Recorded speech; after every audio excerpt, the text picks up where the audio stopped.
Congress senior నేత శశి థరూర్ కుమారుడు ఇషాన్ థరూర్ ఉద్యోగం కోల్పోయారు. ప్రముఖ అమెరికన్ వార్తా సంస్థ వాషింగ్టన్ పోస్ట్ పత్రిక ఇచ్చిన లేఆఫ్లలో ఇషాన్ థరూర్ పేరు ఉంది. వ్యయ నియంత్రణలో భాగంగా చేపట్టిన పునర్వ్యవస్థీకరణ చర్యల్లో భాగంగా మొత్తం ఉద్యోగాల్లో 3వ వంతు సిబ్బందిపై ఈ వాషింగ్టన్ పోస్టు వేటు వేసింది.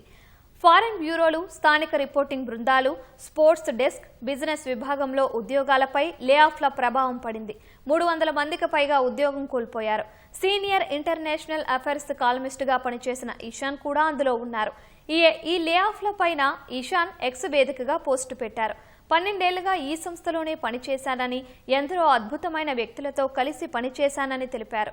తాజాగా వాషింగ్టన్ పోస్ట్ తీసుకున్న నిర్ణయం తీవ్రంగా బాధిస్తోందని రాసుకొచ్చారు. ఆయన పనిచేసిన న్యూస్ రూమ్ ను పోస్టు చేస్తూ ఇదో చెడు రోజు అంటూ రాసుకొచ్చారు.